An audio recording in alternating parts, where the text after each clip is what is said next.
Oh, blues. I love this.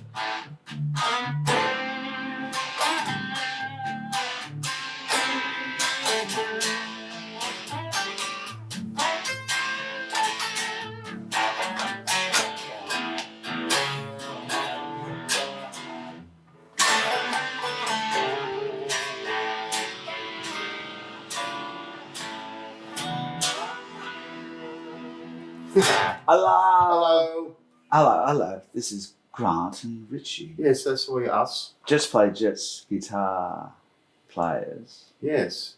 Going through some stuff that influenced us, I dare say. We're talking about the blues. We're talking about Aussie pub rock. Yes. I love how ACDC, because in previous episodes. Yes. I like that. As we do this series, we can get like, my son's favourite show is that 85 most dangerous animals or whatever it is. Oh wow, yeah. In previous episodes, we can get real pumped, like, you know. In previous episodes, we unpacked ACDC and pub rock. We had fangs too. And I love it. I love how one of their first forays into blues was She's Got the Jack. ACDC. It's a sensitive beast. It is a sensitive beast. ACDC was like, I think we were also talking about you could really get into like Iron Maiden, like as in, it would be like Harry Potter or something like that. Yes. And the Stones, and you can get into these. But ACDC for me, was like, it was just the music. I reckon it was the sheer power of the music. What was the first time you heard ACDC? In any way? In a panel van. And what was it? It was Go Down. Is that right? Yeah. What was that on? That'd be right. Was that on? Oh, the top of that'd be right.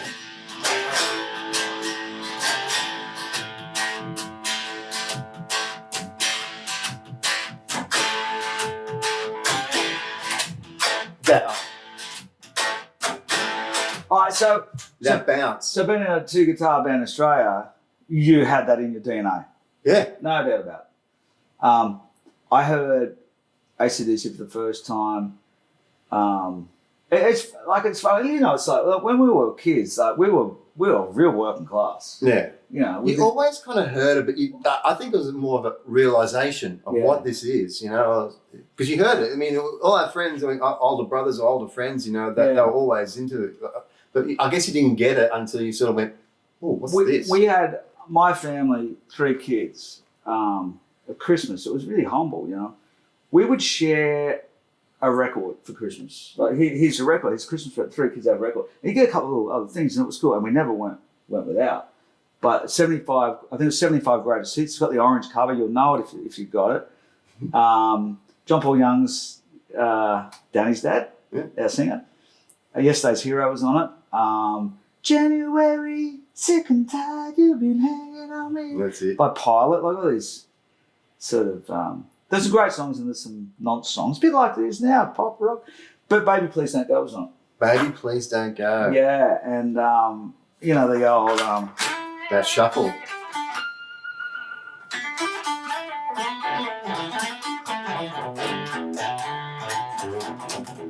That's it. That's all it is. And he's Blue Shuffle. So that was my first AC/DC, and then I vividly remember, because Countdown was massive, so it's 1975, it's on 5 or 6. Yeah. And the classic, because Countdown was it. We had 2 channels in Newcastle, right? We had Channel 3 and ABC, which was 5A, and they both stopped at about 11 o'clock at night till 7 the next morning. Yeah. So you would actually get home to watch Countdown. Yeah. And I vividly remember Bonds in a schoolgirl's uniform with plaits and smoking, I believe, during the song. And here's Angus. And I mean, for my brother and I, because my brother DJ's a year older, we sort of learnt really early on that they were brothers.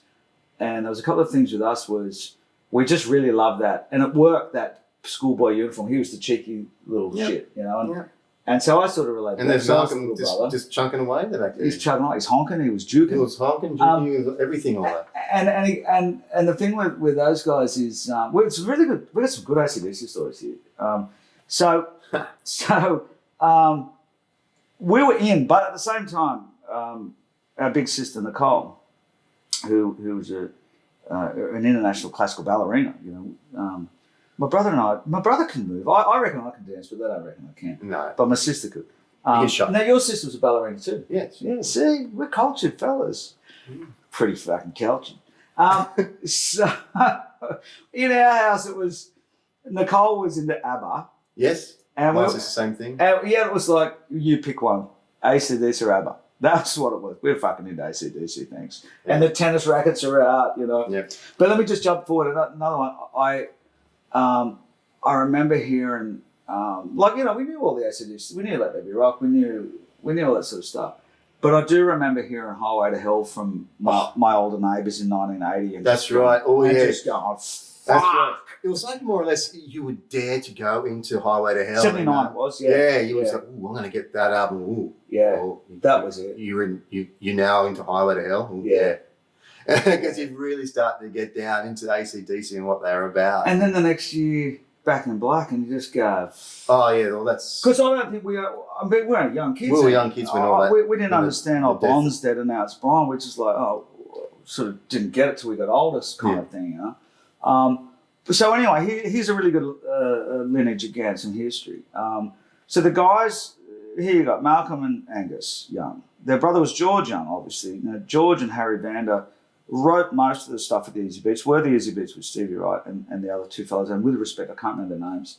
But Harry Vander and George Young wrote all of Danny Young, the JetsPlayJets singer's father's songs, or co-wrote them, produced them. Yep. So they were knocking all this stuff out of a label called Alberts. So for people that don't understand, Alberts was a real iconic one-off in Australia. Later on, after ACDC, they produced the Angels, Rose Tattoo, Choir Boys, Heroes, who were the first band from Newcastle to really do a national record, and they did Countdown. And so Dave and I, when we were at school, from about 16, Mark Tinson from the Heroes, he was doing a lot of work still with Alberts and those guys. He was still connected. And they were actually looking at us. They were looking at us from quite a young age. So we did a few, before the Jets, we were called Aspect, as you know. So we went down there a few times and did demos. And then our first album, All for One, the demos we did at Alberts. Do you remember that? Alberts, yeah. Well, Alberts was a strange place, wasn't it? You wouldn't have pictured it, in North Sydney there. Neutral Bay. And you sort of go into it and it looked like a little apartment, I suppose. Yeah. And then you suddenly walked into this. It wasn't huge.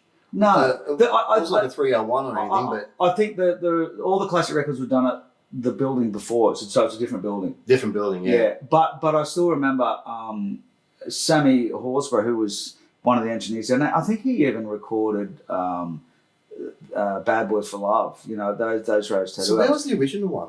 But Sam's Angus, Malcolm, and George's cousin. Yes. So, and I remember. 2 in the morning, 3 in the morning, Sammy, but hey, and he talks like them too. They like that little Scottish guy. Hey, come and check this out. You'll dig this. And he'd open up this room upstairs, and I remember seeing Cliff Williams' bass in an ACDC road case and things like, oh man, this is intense. That's really got that one. Yes, and we almost signed with Alberts. We got offered when we started. We got offered deals by everyone, and we just did because we were so fucking good. Yeah, let's face it, we were really fucking good, and we had great songs, and we won this national Triple J thing before Unearthed, and people were going, fuck, we've got to sign these guys. And Alberts did offer us a deal, and it just wasn't the right deal for us. Now, let's not talk about hindsight. But no, let's move forward. So ACDC, look, we've talked about blues and Stones and Chuck Berry. Let me just wrap it up, and we're going to talk about some songs. A really great story. Really great story. I was hanging out with Waddy Wattell, as you do. Now, Waddy Wattell's Stevie Nicks' musical director. Yeah. He wrote and was Linda Ronstadt's main guy in the 70s. Co-wrote and played with Warren Zevon. You may remember Werewolves of London. That was Waddy Wattell. So Keith Richards and the Expensive Winos, the only other guitar players ever played with outside the Stones was Waddy Wattell. So I remember Waddy telling me once, because I used to, when I could get a chance, I'd ask Keith stories, And he said, we're on the tour bus doing the Expensive Winos. This is like 1986, 87 or something. And he goes, and we're on the bus. They got we did the big sleeper buses. We know what they're like. Yeah. And he said, no one plays Keith music. Keith calls the shots when it comes to music in the bus. And And, Oh, wow. And Waddy went, listen to this. And it was Power Age. And apparently Keith, and this is what Keith went, fuck, who the fuck's that? Fuck. He was just blown away, apparently. What is it? He was blown away. He just got it all. He heard the Young Brothers and went, where have you been all my life? Like these guys know it. They get it, right? And there was that famous gig at the Enmore where Angus and Malcolm got up with the Stones. So it's really funny. Like we've got our own. Oh man, Angus and Malcolm as you know, otherworldly as your Keiths and Ronnies and all that stuff. So that's a really cool thing. I think that's a nice thing. I think that also that, you know, when you started really getting into ACDC, you just the producing part. You kind of, I mean, the songs may be at first sounding silly, but then when you really actually listen to them and how they're constructed, it's just they are just actually perfect. So John Paul Young said this too. The George instilled in Malcolm and Angus. If you can't, George would say this song. If you can't sit there and play this song to me on a piano or an acoustic guitar and song with the song, you haven't got the song. You haven't got the arrangement. Yeah. And I think we got a bit of that too. We were like, let's make the song work from the roots up, and then you can dress it up or put the stuff on top. Dressing should be the end bit, you know. Yeah. But you know that go down. I mean, like.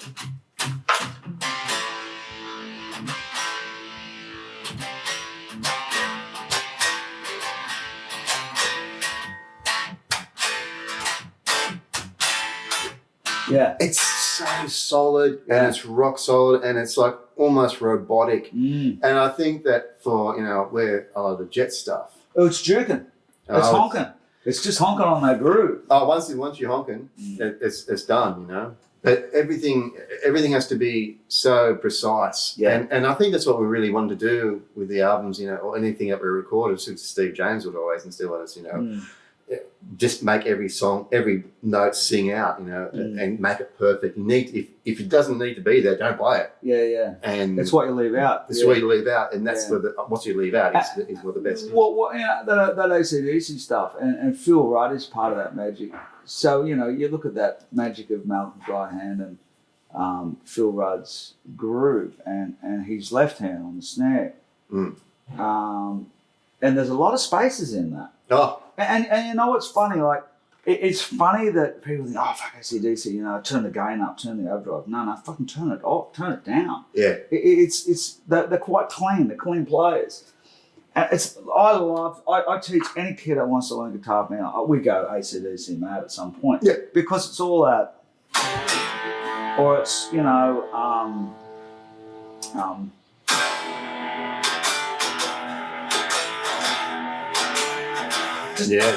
nice big open chords. There's none of this. That's Triple J. Triple J.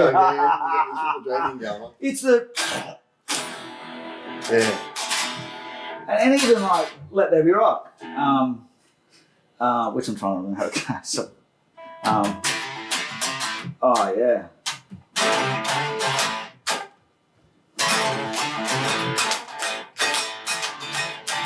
And that gets in an open chord, you know?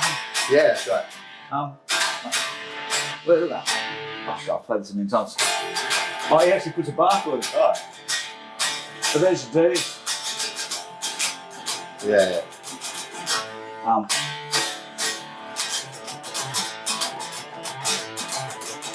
Nice, yeah. But even like your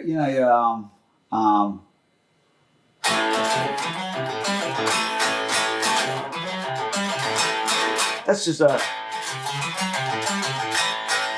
riff up, and then it's got that part open chords.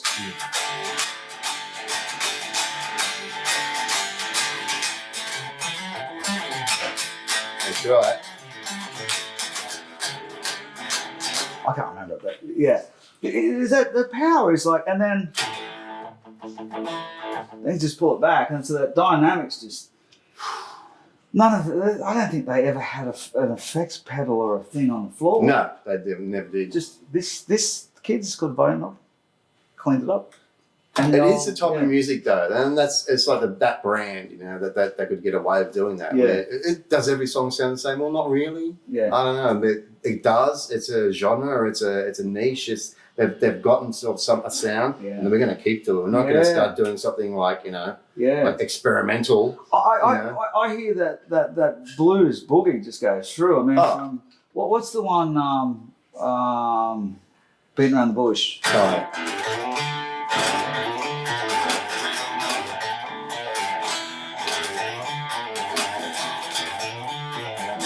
I could be wrong with it.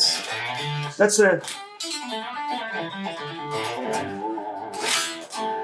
Stevie Ray would have played the same scale. It's the same scale, yeah. It's all the.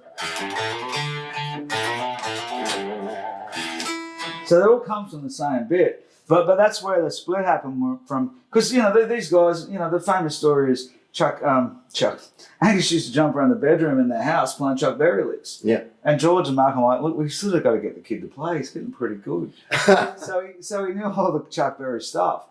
So they learned all their blues stuff. Yes. It's all blues based. And where you got someone like Stevie Ray or those guys that went into the bars in Texas and then they become the motherfuckers that had to be tough and mean.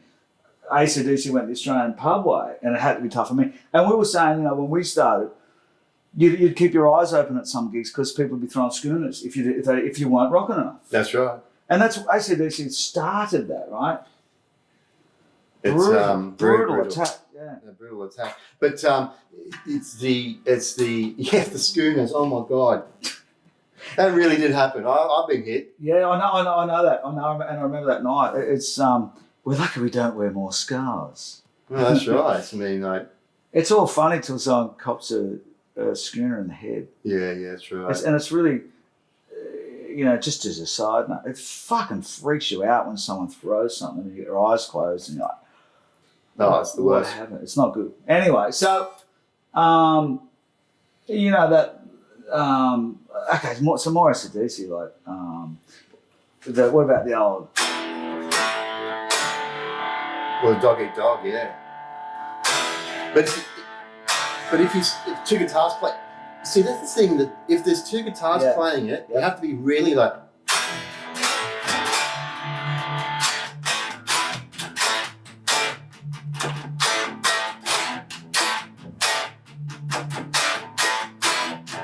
It goes up.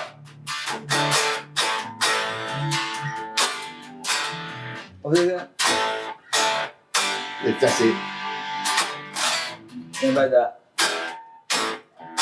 I vividly remember that. The Bon Scott Live in Paris or somewhere. It's a classic one, and they do that. I remember that. My brother and I listened to that in the 70s. It was on some ABC show. But I think we got full a lot of influence for us. Malcolm and Angus was. I mean, we kind of it was something that we really wanted to emulate. It was Australian. It was how we would play guitar. I think you had to. I mean, the difference with us was we sort of swapped paths, but in saying that, we still understood what that was about. It had to be tight. And like when we started the JetsPlayJets thing, and we've told this, we've talked about this in previous episodes. Yep. When we started playing, we went. It's sort of like what they say about siblings singing harmonies. Like, we've been doing this for so long, it's like you just can't break that. And you can't create it either with somebody else. No, you can't. No. And I think try. And I think whatever way we look at it, we got that from Australian bands, get that from ACDC in some way. Even when you look at the Oils, I'd be interested to see what they'd say about that, because they don't strike me as guys that listen to hardcore ACDC records, but I wouldn't be surprised if Martin and Jim did, and they know that stuff, because when they play, it was like, I sort of looked at our guitar playing a bit like the Oils as well. It's like, because we were going Stratocasters, and I was playing Strats and Les Pauls, you play SGs, so they sort of had a bit of that going as well. Yeah, my SGs are always monsterized. They're not the one same pickup. The P90 was the major one. That was the P90. Yeah, can't beat that. But I had a single coil on one of my SGs. Yeah, was it that green one? Yeah. Oh, I hate him for selling that guitar. I actually remember we're doing an Angels tour and Rick Brewster borrowed it because he was like, "Fuck, that's a rare." So that had Floyd on it, or Yeah, I know. Steinberg. Steinberg Tram. I can't believe you got rid of that. That was it was a good workhorse, wasn't it? It wasn't a pure. No, it had a Pierce Crocker attacked it. You see. Okay. So he wired it up, strangely enough, parallels and double coil. Pierce Crocker, he was a guitar doctor in Newcastle, way probably 80s, but he fixed all of Richie and my stuff. And he worked at the back of the bass player, I think, which is where Mark Evans used to be at a lot from ACDC, and we've been really good friends with Mark ever since then. And what was the guy's name up the road? Jackson's Rare Guitars. That's right. Yeah. And we've got some really nice guitars in there. So Pierce Crocker still makes. I did a gig with. We did a gig with you and Mike. Yeah. With Tim. Oh, the Croakers. Yeah, he's got these. And they're like Gretches. Like a Gretsch, but better. Yeah, I remember him making those things. Yeah. That was pretty much his first attempts, and they were like unbelievable. Yeah. So anyway, shout out to Pierce Crocker. Pierce is just incredible. Well, we had to sometimes, having two guitars as well. I mean, I remember sitting with Pierce, and he's going, "Well, are you both using these? So let's say you're using this guitar, and you're using this. Grant's using this one." He's going. Vividly remember this. He goes, "Well, the intonation on this one's a little bit different to this one. Yeah. So you're going to get like a phasing effect on the guitar." Yeah, he really worked the details. It was the detail. And so we were really, because you're in the studio and you put through NS10s and, they'll tell you everything. Anything will stick out like dog's balls. That's and those things. Right. And you go, "Oh, wow, that's perfect." Yes. Yeah, I remember that. We spent a lot of time on that, guys, to get the tunings and intonation and the harmonics just really perfect. Yeah, you had to. Yeah. Well, it would definitely phase. It would definitely phase. And there's nothing you do. You have them in, it's using the same tuner, the whole thing, as we sometimes used to do. But it just didn't work. Work. So that's the scenarios from that. Yeah. And it's funny too, like, here's the thing too. If you've ever seen a show on YouTube called Rig Rundown, there's a great Rig Rundown on ACDC. It's not with the guys and bands, with the guitar tech. And the simplicity is, Malcolm's used that one. He used that one guitar, and he had a spare, but he never played because he didn't break strings. Right. And Angus, because they were like 13 to 62s or something. Barbed wire. Yeah. Corrugated. Yeah, with the extra barb on it. And Malcolm's got 3 guitars, and the guy goes, "That's his number one. He's played it since, I don't know, how the hell or something." Yeah. And what are the other 2? Oh, that's in case he breaks a string, but he never does. And that's in case the guitar breaks down, and he never does. Like, he hasn't played them for years. They play that guitar and that guitar. Yeah. That's it. So getting back to that, hearing how the 2 guitars, really, the actual guitars work together. I guess we got a lot out of that too. So being an Australian band, if and this is the thing, when we started, there was no doubt about, and maybe it would have been different if we were from the UK or the States. We would have had more Marshalls, that's all. Well, but I think from a 2 guitar player perspective, to us Australian bands always had 2 guitar players. That's sort of how it seemed. It seemed that way, didn't it? All the bands that, because they say that we were the last of the V8 Interceptors. We were the last ones of, and I would say this, we're the last ones of the great Aussie pub bands, and that the older guys say that they're not our words, but we'd go and see them, and there's 2 guitars, and it was just fucking bad. Yeah. Even a 4-piece band, they would, at least the singer would be playing guitar. They'd be still. I mean, you got to ride out there like left centre field, like Spies, or a 3-piece. So absolutely, and then you got DVAs, or 3-piece. Different thing. Those guitar players in those bands, Well, even Noiseworks, like Stewie had the same sort of thing going as Michael from the Spies. I guess they had that real edge U2, and it's not that they stole it, but they had that. They created an ambience. It was more an ambience. And Greg from DV8, same thing. They created this ambience, we like to call it. Which is different again. Sorry. In previous episodes, the boys were cultured. Yeah, not now. Now their redneck roots shine through. So, I mean, Oils, ACDC, Angels, Rose Tattoo, cultures were always different. That's right. They were always different. They were more, they were one of the best blues, soul, Americana sort of bands I reckon that I think, existed. and you know what, another thing with ACDC was, that was the first time when we started seeing, not only an Australian band, I suppose because we were concentrating on them, playing in front of like 60 trillion people, like those big concerts and where they would have, 100,000 people in Donington or something like that. And they would come out and that's what we, as young kids going, well, that's what I was inspiring to. 100%. It was, you had to be as big as ACDC. That's all there was to it. That's it. And to get that, what's the work you got to do? Yeah. Well, okay, we're going to do this. Move overseas. And that was instilled in us early too, wasn't it? It was first, it was get out of Newcastle, get to Sydney. Now it's like, get the fuck overseas. Don't stay here at all. And they absolutely blazed the trail that no one could really follow. Do you remember that time we were in Paris and the Monsters of Rock bill was coming through, and it was ACDC, Metallica, and they'd just done the Black Album, and it was, and we were fucking right into that. Oh. And I think we got there a bit late. We'll have to do another episode of that one, on that Black Album. Yeah, absolutely. That influenced us big time. Absolutely. Not sonic, not sound wise, but just again reaching for the stars. Like grabbing that unattainable that we were trying to grab. And the evolution of a band too. They evolved and they had other people come in and but that gig I remember it was Queensryche, Motley Crue, Black Crowes, Metallica and ACDC. And I remember seeing Metallica, there's about 90,000 Parisians going crazy. And I remember going, I'm gonna just try and get that spot in the front as I can. Yeah, we got pretty close, didn't we? Fuck, it was just brutal though. You had to get out of there. But you watch the Black Album tour because we'd seen a few of those. We saw them in Milton Keynes in the UK, and we'd seen the tour a fair bit.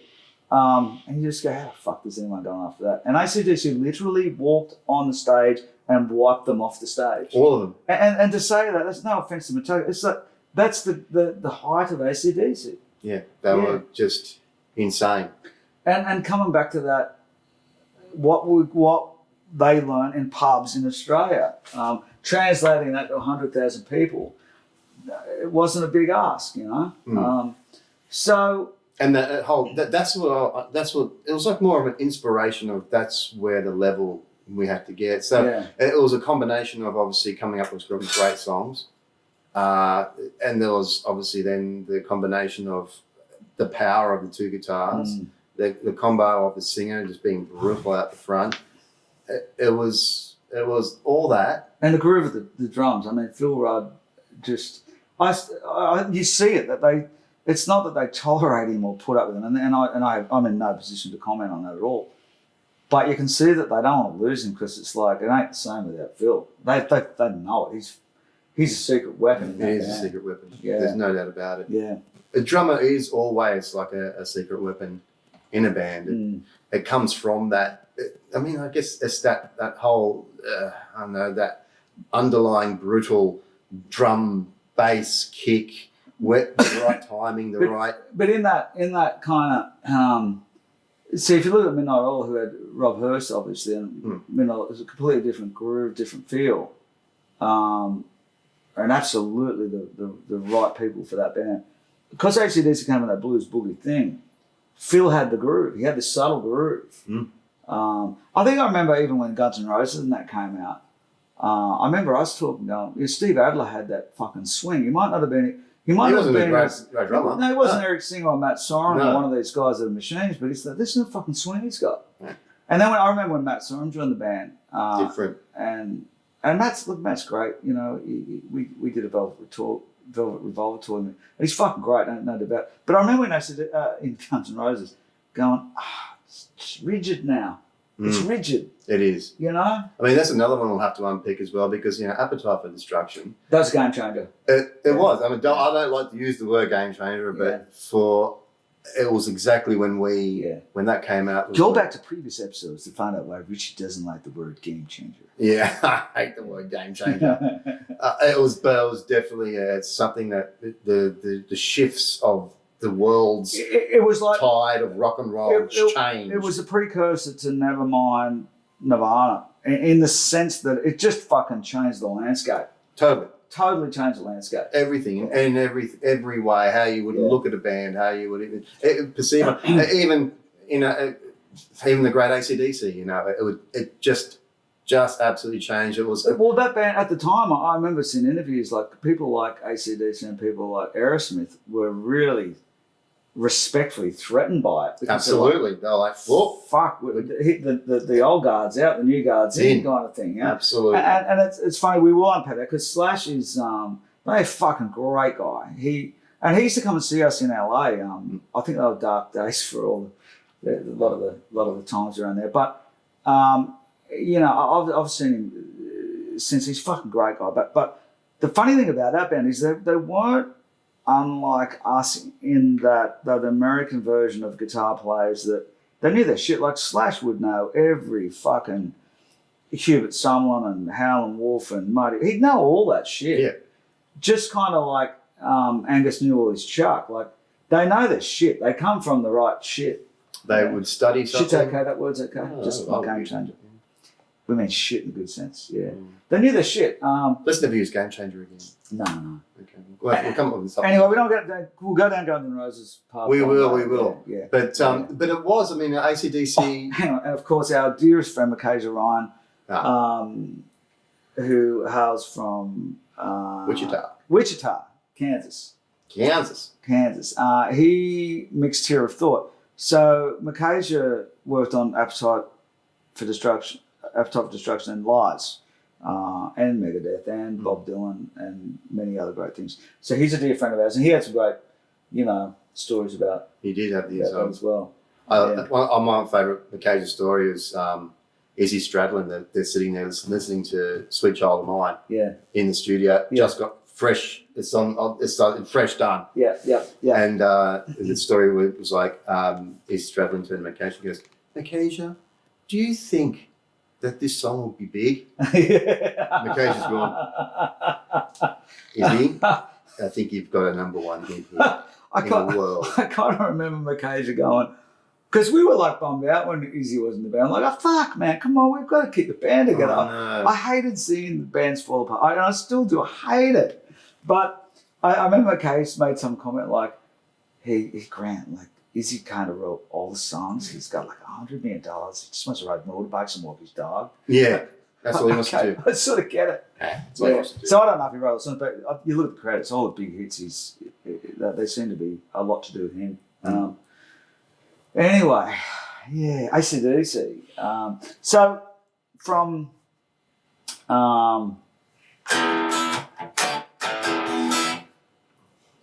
all open chords. It's obviously Gloria by them as well, and the guy that plays on Gloria then is Jimmy Page, who did a session on that. So there's another little thing. Yeah. But anyway, all works. I remember that on Countdown vividly. The other ones, of course, were that we always. One of the first songs we learned on guitar probably was No One Bar. I won't bend the neck on this. Oh, you can bend the neck. That's what they're for. I don't think you can, though. That's pretty solid. That's as solid as you can rock that one.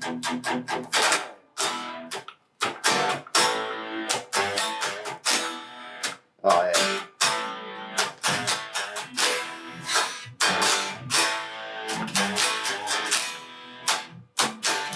yeah. Yeah, the open chords all around. I just love it. Yeah, Chuck Berry.